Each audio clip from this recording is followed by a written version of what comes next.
और जो पैदल नहीं चलेंगे तो हार्ट उनका कभी धोखा दे सकता है। तो हमारे यहाँ ये सब चीज़ें सहज में थीं। तो ये तप केवल साधु त्यागी वृत्तियों का काम नहीं है।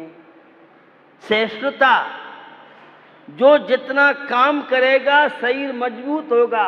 और काम चोरों के लिए सारे हॉस्पिटल, नर्सिंग होम और जितने जिम हैं, मुजफ्फरनगर में बड़ा क्रेज है जिम का, तो दिल्ली में बड़ा क्रेज है। जिम जाएंगे हम, अब तो फैशन हो गया जिम में जाना।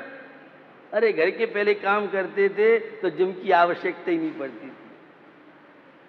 हमारी माताएं जब बैठ करके भोजन बनाती थी तो स्वस्थ ज्यादा रहती थी। अब खड़े खड़े भोजन बनाना है। बैठते थे तो कई बार उठना बैठना होता था, एक्सरसाइज अपने आप हो जाती थी। अब एक्सरसाइज के लिए स्पेशल जिम और बहुत तरह के प्रयास करते हैं आप।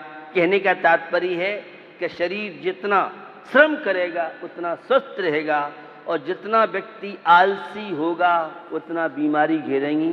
तो तप का लौकिक जीवन में, पारमार्थिक जीवन में शक्ति तप नाम की जो भावना है, ये भावना भाने वाले तीर्थंकर प्रकृति का बंद करते हैं। तप से डरिए मत।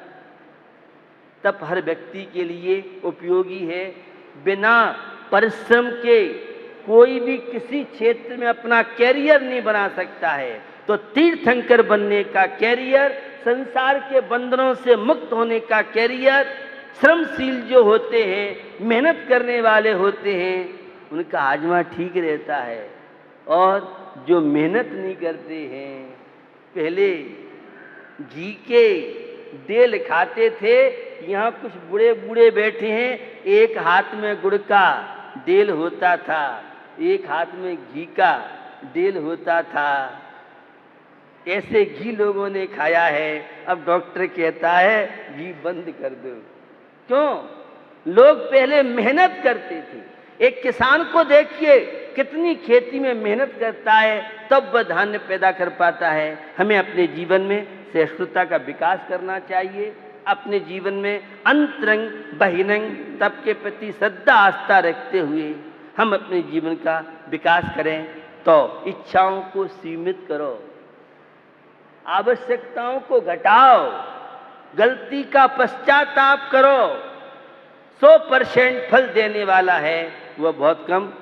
कल अपने बीच में all India Jain bankers association के करीब पूरे देश से 40-50 बड़े बड़े पदों से जो रिटायर्ड हुए, कई राज्यों के लोग यहाँ आए, जिन्होंने कल 1 बजे से, अगर उन्हें सुना हो, बहुत तरह के समाज का बहुआयामी विकास के लिए बैंकों के दायित्व कर्तव्य, बैंक कर्मचारी अधिकारी देशभक्ति से, धर्म से जुड़े, व्यसन और बुराइयों से कई लोगों ने बात रखी। जब से इस एसोसिएशन में, तब से हमने मंदिर जाना, बहुत तरह की बुराइयां हमारे जीवन से विदा ले गई। तो कल आपने उन्हें सुना होगा। कल अपने बीच में पुनः जो वैज्ञानिक 15-16 अक्टूबर को अंतर्राष्ट्रीय, जिसमें मुझे बताए थे 3 देश से 3 विदेशियों वैज्ञानिक की स्वीकृति मिल चुकी है। कल वो संजीव सौगानी ने उसकी पूरी प्रगति, अपने बीच में अभी डॉक्टर नवनीत, इनके बाबा जी पंडित सुमचंद जी शास्त्री के नाम से जाने जाते थे।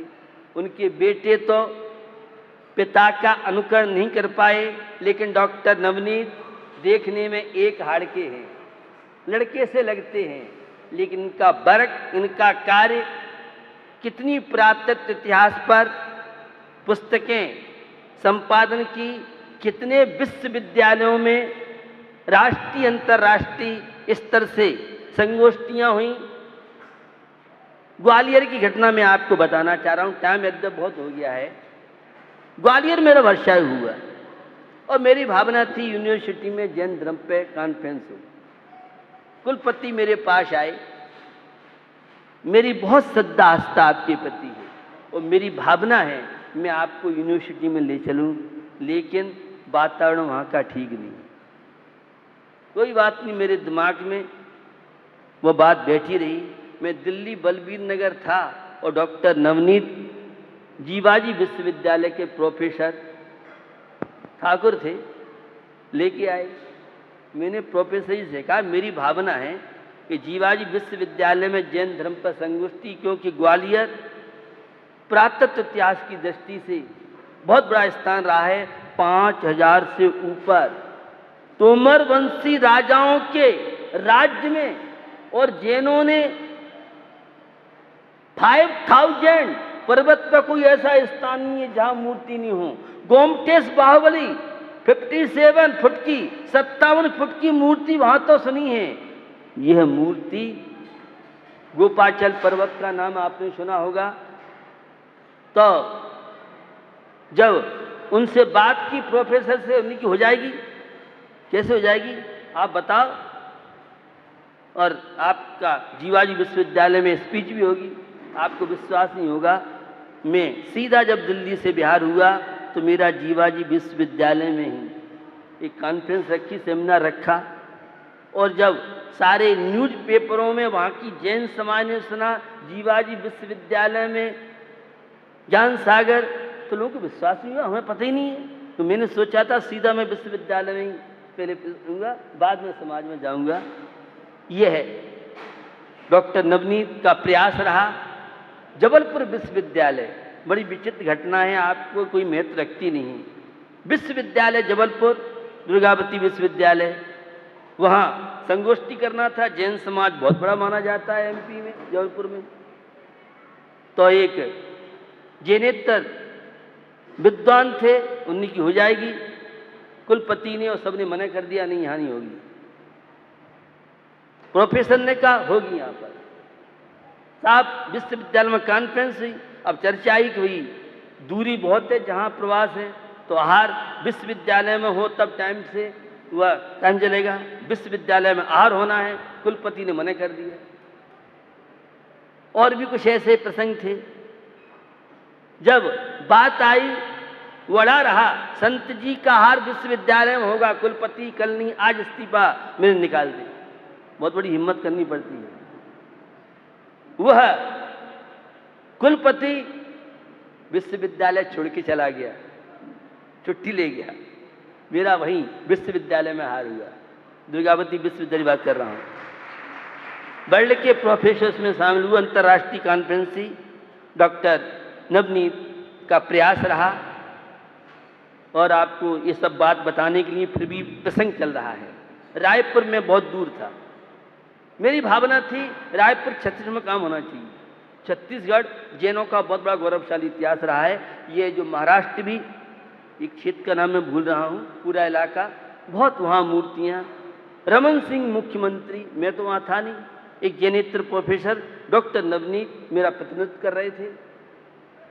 मुख्यमंत्री पहुँचा और कुछ लोगों ने प्रयास किया कि बैनर चेंज होना चाहिए। उनने कहा, प्रोफेसर से मिले कुछ लोग कि साहब ये बैनर पर और ऐसा होना चाहिए।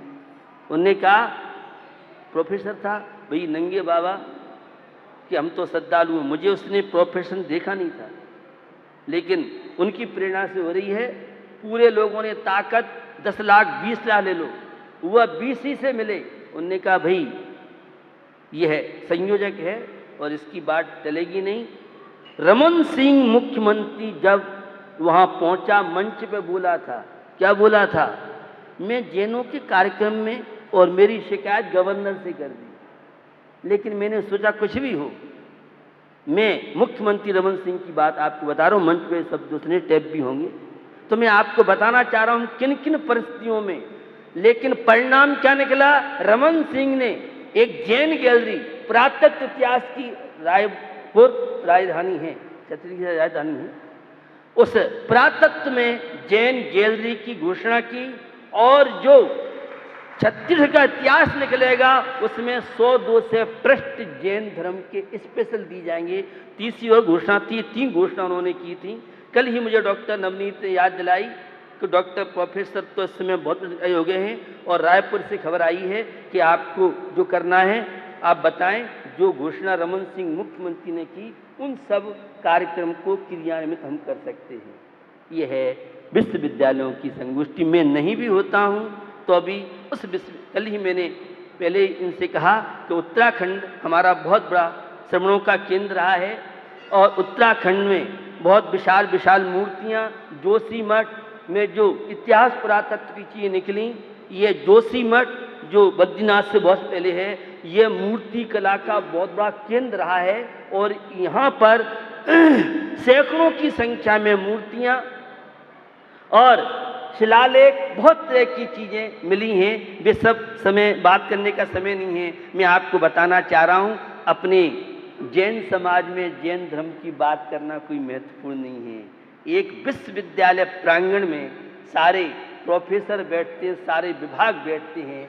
मद्रास यूनिवर्सिटी में संगोष्ठी हुई, हम्पा नागराज जी थे, करीब हजारों स्टूडेंट कन्नड़ भाषी अन्य अन्य थे। और जब जैन धर्म पर विदेशी लोगों की स्पीच हुई, जैनेतर लोगों ने जैन धर्म की विशेषता बताई, वहाँ के सारे स्टूडेंटों ने आवाज मारी, साहब ये संगोष्ठी बढ़ाई जाए। हमें नहीं मालूम था जैन धर्म इतना उदारपूर्ण और इसमें इतने शोध और तथ्यपूर्ण चीजें हैं। ये है यूनिवर्सिटियों में संगोष्ठी करने के प्रभाव। हम लोग तो भारत में नहीं, लंदन विश्वविद्यालय वर्ल्ड की सबसे बड़ी जो यूनिवर्सिटी मानी जाती है, वहाँ भी हम नहीं जाते हैं, हमारे प्रतिनिधि जाकर के। और जैन धर्म श्रवण संस्कृति को पूरे वर्ल्ड में क्या महत्व दिया जा रहा है, किस तरह से जैनेतर लोग आज जैन धर्म के प्रति फिदा हैं। खैर, डॉक्टर नवनीत जी अपने बीच में हैं और निश्चित समाज के लोग देखने में बहुत छोटा लड़का है, इतना मेहनती लड़का है, इतना जुनून है। बड़े बड़े देश के विद्वान जो काम नहीं कर सके, वह काम हमारे डॉक्टर नवनीत के माध्यम से हुआ है।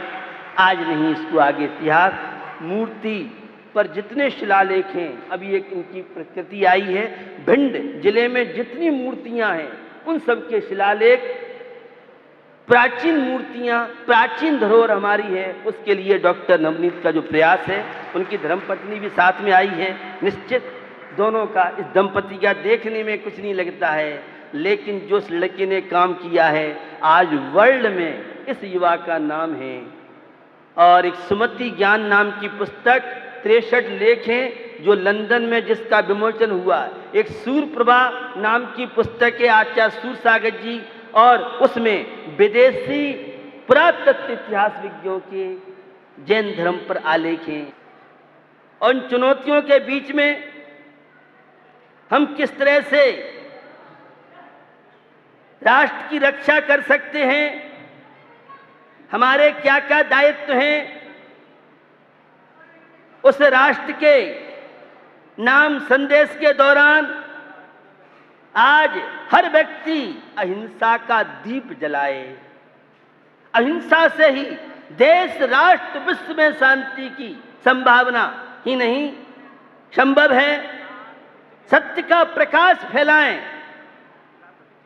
यह अत्याचार, अन्याय, भ्रष्टाचार, छल कपट, धोखाधड़ी ये लंबे समय चलता है। सत्य का प्रकाश फैलाएं, प्रामाणिक जीवन जिए, जीवन में ईमानदारी होनी चाहिए, जीवन में प्रामाणिकता होनी चाहिए, जीवन कर्तव्यनिष्ठ होना चाहिए। आप स्टूडेंट है, विद्यार्थी, आपकी जिम्मेदारी बनती है स्टडी आप करें। आप एक माँ पिता कहलाते हैं, बच्चों को संस्कार दें। आप शिक्षक कहलाते हैं, अपने कर्तव्यों का पालन करें। हर व्यक्ति के अपने अपने कर्तव्य हैं, तो जीवन में प्रामाणिकता, सदाचार का पालन करें। व्यसन मुक्त जीवन, नशा मुक्त जीवन, ये देश श्रवण कुमार का देश है। वृद्ध माता पिता को चारों धाम की यात्रा कराई थी। हम सबका दायित्व बनता है अपने बड़े बूढ़ों का सम्मान, सदाचारी जीवन, और जितना है उसमें संतोष करें। आज सहमति की नहीं, सहयोग की आवश्यकता है। दिल में जगह दें, जमीन में नहीं। जोड़ने की सोचें, तोड़ने की नहीं। यह है हमारी गौरवशाली भारतीय संस्कृति। जिस देश का बचपन संस्कारी है, जिस देश का युवा क्रांतिकारी है, जिस देश का बुढ़ापा अनुभव से भरा हुआ है, उस देश का इतिहास अजर अमर रहता है। आवश्यकता है हमें अपने उस संस्कृति के प्रति, सदाचार के प्रति, कर्तव्यों के प्रति ये वह भारत भूमि रही है जहां राम, रहीम, महावीर के समय अहिंसा, दया बरसती थी। किंतु आज इस भारत भूमि पे दया, अहिंसा, करुणा, मैत्री देखने को नहीं मिलती है। बंधुओं, वसुधैव कुटुंबकम हमारे देश की संस्कृति, हम केवल अपने परिवार तक, अपनी समाज तक, अपने गांव, अपने शहर, प्रदेश तक सीमित नहीं रहे, देश तक नहीं, पूरा विश्व हमारा एक परिवार है। ऐसा मैत्री का व्यवहार, जियो और जीने दो का सिद्धांत, सत्वेश मैत्रिम गुणसो प्रमोदम, ये हमारे देश की संस्कृति रही है। कृष्ण को गाय कितनी प्यारी थी, नेमिनाथ ने पशुओं के संरक्षण के लिए संसार के बंधन स्वीकार नहीं किए थे। तो करुणा हमारे पुरुषों के हृदय में करुणा, दया, प्रेम, वात्सल्य की भावना रही है। हम अहिंसक जीवन शैली के माध्यम से जीवन को जिए। ये पशु पक्षी, ये जीव जंतु अनुपयोगी नहीं हैं, ये पर्यावरण के रक्षक हैं। ये प्रदूषण के फैलाव को रोकने के लिए हमें पशुओं का संरक्षण, पक्षियों का संरक्षण होना चाहिए। पशु देश की दौलत है, पशु हमारे मित्र हैं। बचाओ पशुधन को, नहीं तो मिट जाएगा वतन। बचाओ हरियाली, नहीं तो मिट जाएगी जीवन की खुशहाली। पर्यावरण की सुरक्षा के लिए हम सबका दायित्व बनता है, जल कम से कम फैलाएं, प्राणी मात्र का संरक्षण करें। आज डिप्रेशन की जो बीमारी के शिकार हो रहे हैं, हम इन सब से कैसे बच सकते हैं? निश्चित यह स्वतंत्रता दिवस हम सबके कर्तव्यों का ज्ञान कराने आया है। त्याग, बलिदान का यह दिवस है। वे तो सब चले गए शहीद लोग, लेकिन हम सबका दायित्व बनता है, हम अपने देश के गौरव में कहीं आंच नहीं आने देंगे। संकल्प लें, हमारा समाज, हमारा देश, हमारा राष्ट्र, इस राष्ट्र के गौरव में हम योगदान करें। एक अच्छा इंसान बन करके चाचा जवाहरलाल नेहरू, महात्मा गांधी जैसा बनके, डॉक्टर राजेंद्र प्रसाद जैसे एक अच्छे नागरिक बनके देश और राष्ट्र की मुख्य धारा से जुड़ेंगे तो निश्चित हमारा देश गौरवशाली बनेगा। और यह देश अध्यात्म प्रधान देश माना जाता है। सोने की चिड़िया के नाम से यह देश जाना जाता है। एक प्रसंग, जब रविन्द्रनाथ टैगोर चीन या किसी देश की यात्रा में गए,